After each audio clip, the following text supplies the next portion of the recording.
Well, in 6 weeks, I'm going to be returning to Nepal to do some service work there with a team of doctors and nurses from the area here. And I'm really looking forward to it because I'm going to be getting to go and see some friends that I've met the first few times I was there. The country is just beautiful. It's stunning, the Himalayas and everything. And but this time I'm a little bit excited about something I'm going to be tacking on to this trip this particular time. It's something I've been wanting to do for a long time, one of those kind of bucket list kind of things. But I'm going to be flying in 2 weeks before our team gets there, and we're going to be spending 12 days trekking to and from the base camp of Mount Everest. And so we fly into Kathmandu, and we spend a day or two there kind of acclimating, getting our feet under us after the jet lag, and then we gather our gear, and then we take this itty-bitty little plane to Lukla, about a 40-minute flight to Lukla, the world's most dangerous airport. Kind of nervous about that. And then we begin the journey, and from 9,000 feet above sea level in Lukla to about 17,500 feet at Everest Base Camp. Now, I've heard rumors kind of circulating from a couple people that I'm actually climbing Everest.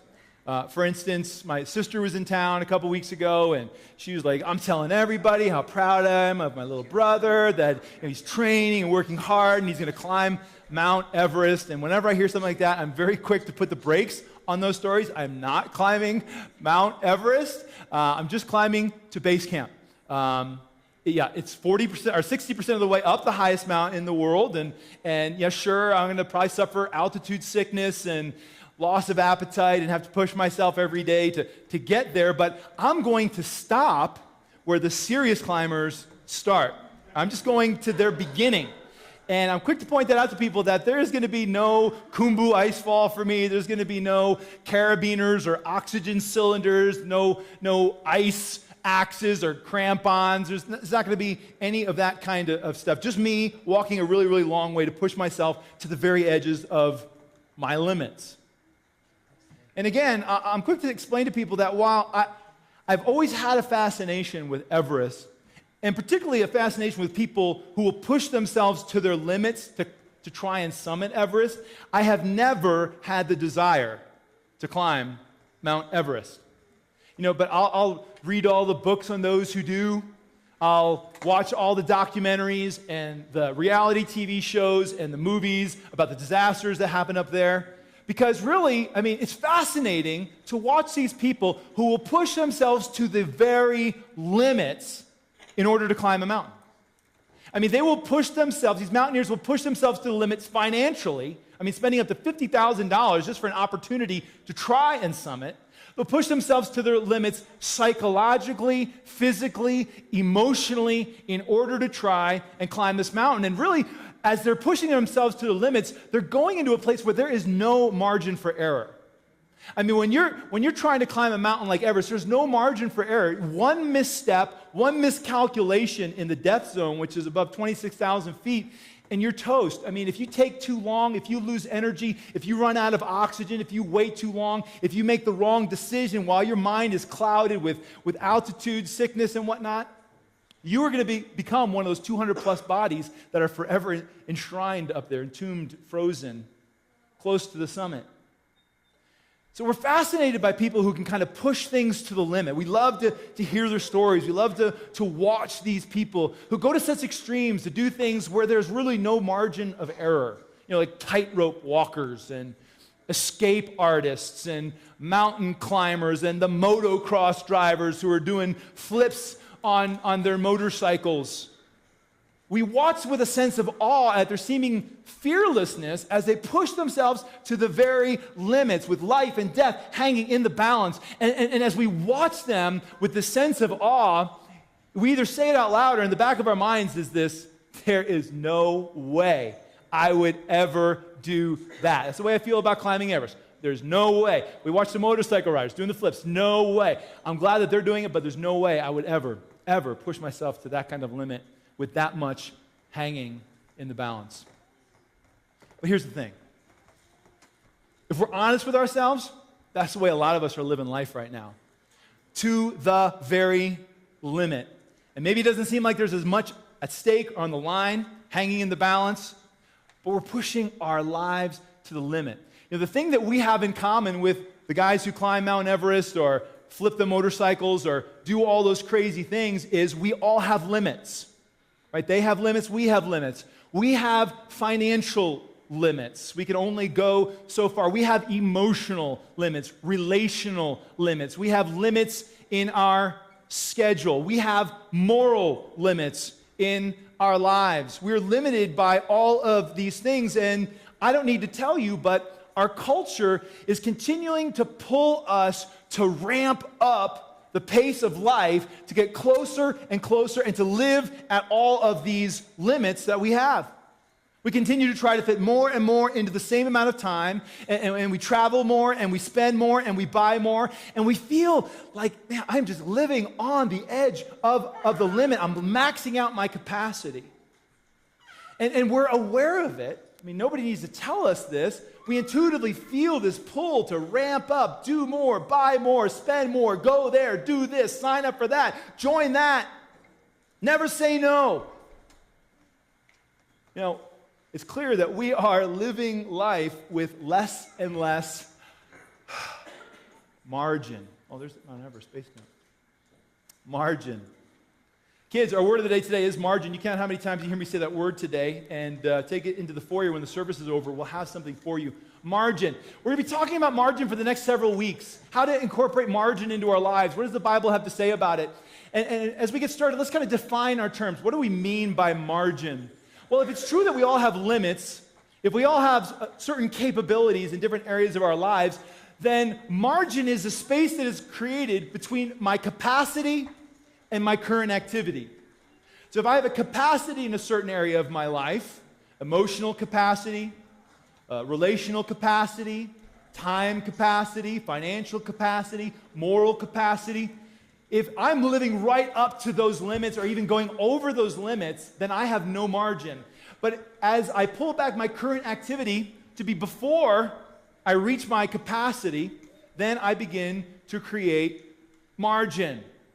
And several things happen in our lives when we live without margin, when we live right at our limits, when our activity matches our capacity. One of the first things that happens when we live without margin is that we live our lives with no room for error. What that means is that when something unexpected comes up, which it always does, bad things happen, and we're just kind of thrown into like panic mode or emergency mode, and disaster strikes. So for instance, if I'm living with no financial margin whatsoever, I'm spending everything that comes in, and then the car breaks down, I've got no margin to take care of that unexpected bump. I have no margin of error. Now I have to go into debt in order to repair the car. And now I'm in a deeper hole than where I was before. Or I lose my job. Or I get a decrease in pay. The boss comes in and says, hey, we're having to cut everyone's pay 10, 15%. And I got no margin.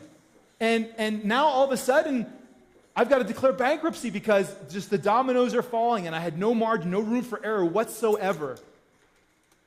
Or something happens at home. Maybe it seems minor to everybody else, but you just completely blow up. You just blow up because you have no emotional margin whatsoever. You were living at the limits emotionally. And that one little unexpected, that one little thing that came along, it just set you off. And everyone in your family is looking at you like, was that big of a deal? What in the world? What's going on here? It's because we have no emotional margin. Or a friend calls in crisis and says, I need you. Can you be with me? Can you help me with this? And we look at our calendar and we're like, I've got no margin whatsoever. I would so want to go and be with my friend right now, but I can't. I've got so much going on right now that I have to tell my friend who needs me right now, no, because I have no margin in my life. And when we live to the limit without margin, we have no room for the unexpected. But when I leave room in my activity, between my activity and my capacity, and I create that margin, now there's space for the unknown. There's space for the unexpected. The boss comes in and says, my income's being decreased 10%. I'm not happy about it, but it's okay. I got some margin. We can make some adjustments. Or the car breaks down. Okay, we got a little bit saved up. We've been living under our means a little bit. We can take care of that. The friend calls. You know what? I'm busy, but I could move some things around. I've got some margin. I can come and be with you. And this is the thing. We know that life is best lived with margin. Matter of fact, life is lived in the margins, in that space. That's where life happens. That's where relationship happens. Life isn't lived in the spending and the going and the doing and the busyness. Life is lived in the margin. Another thing that happens when we live life to the limit of our capacity is we decrease our joy in life and increase our stress. Again, you know this intuitively, that when we increase margin in our life, when we pull back our activity from our capacity, it increases our joy. But as we decrease margin, we increase stress and anxiety. Again, I don't need to convince you of this. Everyone has experienced this. When you are at your capacity, you're stressed out. But let me just give you an example. One of the places we like to have margin are on our roads, right? We like roads with margin. If my car is 8 feet wide, I don't want to drive on a road that's 8 feet wide. I want some breathing room in case something happens. And so that's why most cars are about 7 or 8 feet wide. Most of our lanes and our roads are 12 feet wide. So we get a little bit of margin. So if something unexpected comes along, we're able to make adjustments. Gust of wind comes, I blow out a tire, something happens, I'm able to kind of correct. I have time to correct. But when we get rid of that margin, all of a sudden we start driving differently. I was up in the mountains this week, and I was driving along, just having a good old time, and all of a sudden I hit a construction zone, and you've been in those where all of a sudden there's no margin, and you don't even get the full lane, but they're cramming you down. They got the walls of barriers on both sides. It feels like you have like 3 inches on both sides of your car, but the speed limit's still like 50 miles an hour, and you get a little nervous. And when the margin decreases, the stress goes up. All of a sudden, I wasn't paying attention to what was on the radio or singing along to the music. I had both hands on the wheel, white knuckling a little bit, just making sure I wasn't going to scratch up Kim's new car. I wanted to make sure that I was staying in the margins, because when margin decreases, stress increases. And we know that. Not only do our roads have margin, but our documents and our books have margin. If you open a book, do you want to see printing all the way to the very edge of the page? I mean, the book has the capacity to have words. Why do they waste all that space? I mean, we may say it's not very efficient. But who wants to read a book or a document that has writing all the way to the edges? Have you ever tried to print a document that doesn't have enough margin? What happens? Your computer will warn you. This happens to me all the time. I'll try to print something and I'll hit print. All of a sudden the computer puts this, are you sure you want to do that? I mean, you're printing something with not enough margin. It warns you need more margin. Margin, even our computer knows margin is important.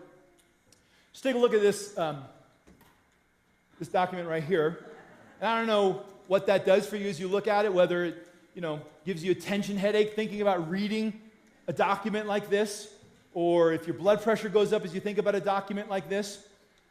But it's okay for a document to be like this, but it's not okay for our life to look like this. But if we're honest with ourselves, this is the way a lot of us are living our lives, to the very edge, no room, no margin. We check the email, we pick up the dry cleaning, go to the orthodontist appointment, pack for the camping trip, call the credit card company, have coffee with friends, take kids to the soccer practice, update the resume, go to work, make dinner, update Facebook status. And we just cram so much in because we just keep saying yes and yes and yes to every opportunity that comes along. We live in a culture where we have so many options, so many opportunities to do so many things, and we are affluent Coloradans, and we can say yes to everything. And so we do. Yeah, I could do that. Yeah, I'll go there. Yeah, I'll come with you there. Yeah, I'll sign up for that. Yeah, sign me up. Join whatever I need to do. Say yes. But have you ever asked yourself, when's the last time you said no to something? Or when's the last time you actually removed something from your calendar or from your budget? Intentionally said, you know what? I need to stop doing that.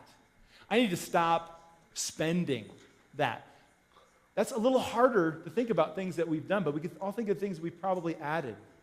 And that's why it just continues to kind of ramp up, and the margin gets pressed out until there's no space, no margin for anything unexpected. And when we live like this, we know deep inside we're not living life the way it's intended to be lived. That we're missing something. And so we say things to our family and our friends, or we say things to ourselves like, well, next year things are going to slow down, or when this season is over, we're going to have more time, or when the kids are out of the house, then we'll be able to, or when I get that raise, then we'll be able to, afford things and things will be better. And when we say things like that to ourselves and to others, what we're telling ourselves and others is we have no margin. Life is lived best with margin. Now look at this poster or document. Which of these would you rather read? Most of us would probably say, I'd rather read that one. That looks much more pleasing to the eye. Which would you rather live? Some may say, well, this one looks much more exciting, more stuff. I don't want to just sit around all the time. But if you look at this one, this has got everything important in it that this one does. We're still spending time with friends and exercising and living on a percentage of income, taking Sabbath, taking car in for repairs, working hard, watching the kids' soccer game, on and on and on, right? But this one just kind of creates some margin. It creates some breathing room so that if something does come up, something unexpected, the friend needs our help, hey, I got room, I can fit that in. Income drops or an unexpected expense comes in, I've got margin. It'll fit. We can make that work, right? Or that thing comes up in the family that would maybe, if you didn't have margin, make you blow up, but you're able to handle it peaceably in your family because you have margin. We just enjoy life better when we live with margin. And again, we know this. None of us signs up for this. None of us says, I just want to overcommit myself. I just want to live life on the edge of my capacity. I want to just fill it all up and rush through life and be stressed out nobody signs up for that. We would all probably prefer a life like that. Nobody's like, wow, this guy is brilliant. How did he figure this out? We should slow down. We should create more margin in our life. We know it. So then why does this keep happening? Why do we keep getting pulled into this kind of a life without any kind of margin? What is it in us that just continually sucks us in? And we can point to a lot of different things. Someone may raise their hand and say, well, it's my stage of life. I got the 4 little kids at home, and I got no margin whatsoever because they just take all of my time. And I get that. And others of us would say, it's my boss or it's my job. They just push me. They demand all my time. They want me to always be connected, always answering emails. Or for some of us, we might just say, well, I just lack discipline, or I haven't really thought about my priorities, so I just say yes to everything. We can list lots of reasons why we get pulled here, but I think there's something much more fundamental that's common to all of us that kind of leads us to live life without margin, that leads us to continue to say yes to everything. Yes, and never say no, never cut, never stop.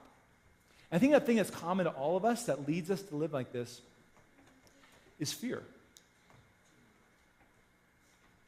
We're afraid. We're afraid that we're going to miss out on something. Or we're afraid our kids, heaven forbid, will miss out on something. And we don't want our kids to miss out on anything. We don't want to miss out on anything because if we do, we're going to miss out. And so we do, and we go, and we say yes, and we fill it up, and we're not going to miss anything. Ignoring the fact that we have limits.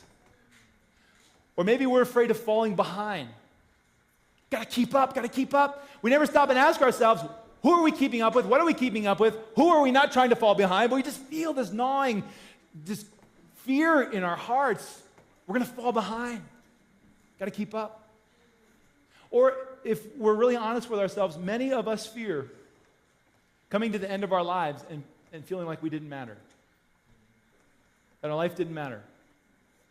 And so that by all of the doing and all of the activity and all of the spending and all of the going, somehow, some way, our lives will matter.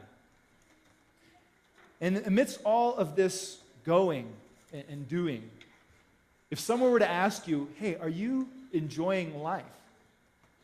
Are you enjoying life? When we're here, most of us would probably say, enjoy life? I don't have time to enjoy life. I'll enjoy life when the kids are out of the house, or I'll enjoy life when I retire. But there's no time to enjoy life right now. I'm too busy. That stage will come, but not now. And so here's the irony of this fear that kind of drives us so often is that our fear of not mattering can actually drive us from experiencing what matters most. We're so afraid of not mattering, we fill up our lives with so much clutter, we end up missing what matters. Or another way to say it is, our fear of not getting the most out of life drives us to not get the most out of life. We need margin. We need space between our capacity and our activity. Life is better when lived with margin. And if our printers and computers are smart enough to warn us when we're about to print a document without enough margin, you can be sure that our loving Heavenly Father has given us counsel in His Word about how to incorporate margin into our lives. And that's what we're going to be talking about for the next 6 weeks. What does God have to say about, what does His Word have to say about how to live with margin relationally, in our schedule, in morality, in our finances, in our lives? And let me just stop right now and just say, as I was getting ready for this series, was doing some research and heard some amazing series by Andy Stanley. He did a series called Breathing Room, another one called Take It to the Limit, that are heavily informing my work here. We're going to be drawing a lot on his work, so I just want to give him credit and say thank you for the work he did that made my job a bit easier. The Old Testament book of Exodus tells the story, the drama, the liberation and establishment of God's people, Israel. Maybe you know the story, but the book of Exodus opens with God's people, Israel, in slavery. As a matter of fact, they've been slaves for 400 years. And all they've ever known for generations is slavery. This is a group of people who are living with no margin. They are living right up to their capacity. There is no way that they can fall behind because they have taskmasters standing over them, making sure that their activity is matching their capacity. That if they fall behind, they get whipped until they can catch up again. That if they get sick, they get tossed behind, left behind, cast off because they had no value.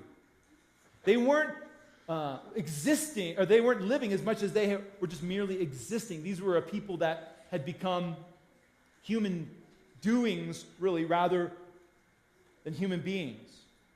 It was a miserable existence. And as the story goes in Exodus, God comes in and He reveals Himself to them and He liberates them from slavery through His mighty acts. He sets them free. They're going to be their own nation. And then we read in the story how God delivers them from the Egyptian army by, spreading and parting the Red Sea. And once they're free from their taskmasters, then they're safe from the army, and God is leading them out into the wilderness as their chains of bondage have been cast aside. And He gives them rules to live by. He says, this is what a relationship with me is going to look like. This is what life looks like. This is what it looks like to be a human being. Someone created in my image. Someone who's going to relate to me and relate to others well. And right from the beginning, God institutes margin in their lives. He says, no longer will you be slaves, living at the very edges of your capacity, but you're going to have margin. Matter of fact, God doesn't just suggest margin for the people, He commands it. He mandates it. He leads them out to a mountain called Sinai, and there Moses goes up and he receives what we know of as the 10 Commandments. And there in the 10 Commandments, God is telling the people, this is how I want you to live. This is how I want you to relate with one another. This is what's going to protect your life. This is what's going to protect your relationship with me. And right there, in the 10 Commandments, the fourth commandment, God builds margin into our lives with the fourth commandment, the Sabbath commandment. This is the way God says it. He says, remember the Sabbath day by keeping it holy. 6 days you shall labor and do all your work, but the seventh day is a Sabbath to the Lord your God. On it you shall not do any work, neither you, nor your son or daughter, nor your manservant or maidservant, or your animals, or the alien within your gates. Again, right from this is the beginning of relationship. This is God saying, all right, this is how I want you to live. I don't want something from you. I want something for you. I'm not trying to keep you from something. Therefore, I don't want you to live to the very edges of your capacity, but I want you to have margin. You've got 7 days that you could work. And that's what you've always known. It's what you've always done. And look at where it's gotten you. You've been slaves. You haven't been able to really live. But I am your God, and I am commanding you to not work all 7 days, but just work 6. And say that 7th day for margin. That's where I want you to breathe. That's where I want you to live. That's where I want you to refocus on the things that are most important in life. That's where I want you to connect with one another, and where I want you to connect with me. And as you could just imagine, for people who have known nothing but slavery for generations, 400 years, the idea of a new taskmaster, a God who would come along and say, I command you to take a day off. This would be like, did we hear him right? Did he say he wants us to rest? Did he say he wants us to take a day off? Did he tell us that he wants us to have margin? He doesn't want us to work 7 days a week, but just 6? See, for slaves coming out of slavery, this would have been so liberating, so relevant, so timely, so needed. 1 day out of 7, we're going to stop. And many of you know this. Many of you have experienced this. The reason many of you are here today on a Saturday is because you believe this, that this is just still as relevant as it's ever been, just as needed, maybe even more so. It's needed even more. Many of you have experienced the blessing of creating this margin in your life of every 7th day stopping the work. Many of you have felt the blessing of coming to a sundown on Friday when the Sabbath begins and having your to-do list and knowing it's not done, that you still have lots of stuff to do, but because God said so, you put it aside and you forget about it for 24 hours, and you just rest in the finished work of Christ. You say, you know what? I got so much to do. I'm so busy, but God has already accomplished through Christ everything that is really important. I could just stop and rest for the next 24 hours, stop trying to be the king of my own empire, and acknowledge the king of the universe. And stop. Many of you have experienced that blessing in your life. And if I were to say, if you're going to do one thing to add margin to your life, if you're, right now you're feeling this, you're like, okay, just give me one thing. I got to go. I got to get back to life. You don't come back for the rest of the series. I was going to say, if you're going to do one thing to add margin to your life, try keeping the Sabbath. You're like, well, I can't do that. Well, again, just let's let God be God for 24 hours and just stop, disengage for 24 hours every 7th day. And not only will that create more margin in your schedule and in your life, it's just it's counterintuitive. We think we're going to have less time to do stuff. You have more time, more energy, because it's going to create capacity and margin emotionally, spiritually, relationally, financially. In every aspect, it's going to open up your life and give you more margin. But for the sake of illustrating how we kind of lose margin in all the areas of our lives, and to shine a light on what I believe is kind of an alarming cultural trend, I want to just spend a moment as we get ready to wrap up talking about how the busyness of life is encroaching on this margin that God has set aside for us, even for those of us who are convicted that God had set it aside. While this day that God gave us, the Sabbath, as we read the rest of the Bible and what he says about it, it was intended for many things. It was intended to not work. It was intended to serve other people. It was intended to spend time with friends and family. The focal point of the Sabbath in the Old and New Testament was the gathering of God's people to come together and worship this great God. Not only to create margin in their lives, but to remember and be reminded of what is most important in life. We see this in the Old Testament through commands that God gave. We see it in Jesus' life. He always prioritized worship together with a gathering of people on the Sabbath. We see it in the disciples, the apostles. It's all through the Bible. And if you're here today and you wouldn't consider yourself to be a Jesus person or a Christian, this may be one of the things that maybe you don't like so much about Christians, the way Christians are always kind of talking about going to church or prioritizing going to church. I know that's not real popular in our culture. Today, lots of committed Christians, we say things like, I don't need to go to church in order to have a relationship with God. I could just have a relationship with God on my own. And it's because of this cultural trend that church attendance in the Western world and in our culture has been in rapid decline. It's all over the Western world, in our country, and it's in our county, and it's common at Newday as well. And I've been able to just watch how rapidly our culture has changed in my short ministry as a pastor. 14 years ago, when I came to Newday, we lived in it was a different culture. And I would just watch as, it was very common for folks at Newday. They were here every week with their families. They would just worship together. There was the 2-week summer vacation, and there was that weekend getaway here or there. But most families 15 years ago were in church, 45 weeks a year, worshiping. But over the last 10, 15 years, I just watched in all of the data, all of our country, it's all the same. It's just this decline in the prioritization of church attendance. And now it's very common to just go when we're not busy doing something else, we're not traveling. We're glad church is there and we'll go, but we can't really commit to do anything there because our lives are so busy. And we really can't fit anything else in. And let me just say, this is challenging for me to talk about because I know a lot of people are probably thinking, Dave, all he cares about is building an empire for himself, and he thinks he's such a great preacher that we need to be there to listen to him every week. Or maybe people think he's got to be there because it's his job, and misery loves company, and that's why he's talking about it. And so let me just say, I talk about this very, very, hesitantly. But listen, I want to say this as sensitively as possible. That if you are a follower of Jesus, this is a non-negotiable. That you would prioritize the gathering together of God's people once a week on the Sabbath. It's vitally important. The church is vitally important.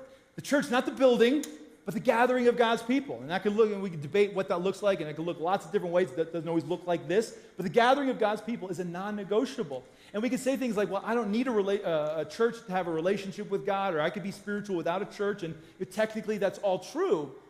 But let's just say it as it is. The church is not any of our ideas. The gathering of God's people is no man-made idea. The church as the gathering of God's people is God's idea. He not only suggested it, but he said, this is vitally important to your spiritual life and to your spiritual growth and to creating margin in your life. He's the one who thought it up. And we ignore it at our own spiritual peril. And so the question is, well, how did we get here? Besides just this cultural trend, I don't need a church in order to have a relationship with God, there are other things happening. And what we really see happening in our culture is that because of our incredible affluence, and I know a lot of us, we don't feel affluent, but we've looked at the statistics. You probably in the top 1% of the world's income makers in this room, and probably the upper echelon of that 1%. Because of our incredible affluence, we have so many options available to us. So many things that we can do, so many places where we can go, so many things that we can buy, so many opportunities. And what happens in our culture with all these opportunities, we just keep saying yes. We just keep saying yes. And we keep adding. And we never stop or we never take away.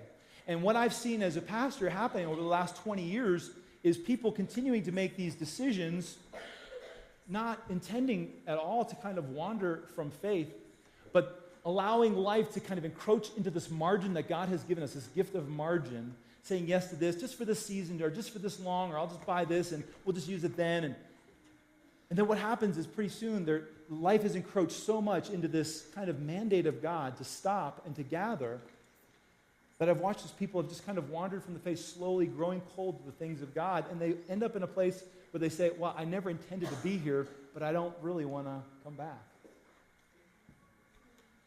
And again, nobody is intending to make those kind of decisions, but it's just something that we have to shine a light on, because not only do we let life crowd out our relationship with God, but we let life crowd out our margin.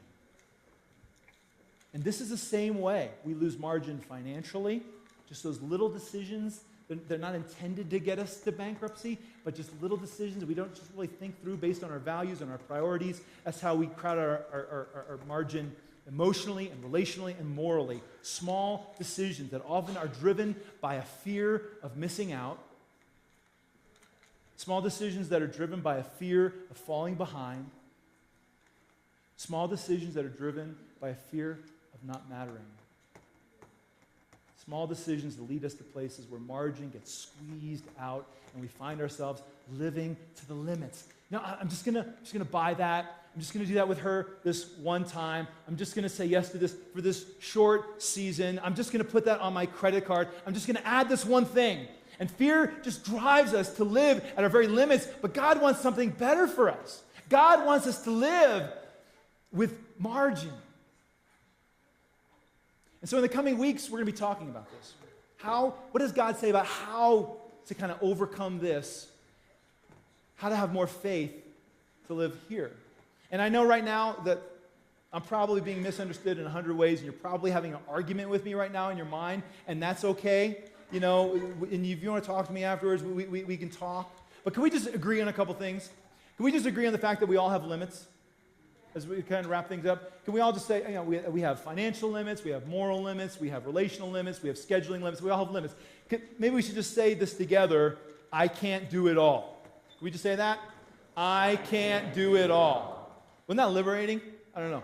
I mean, that might be worth the price of admission right there. Wow, I can't do it all. I mean, it's like, duh, but we live like we can. But it's good to come to that realization.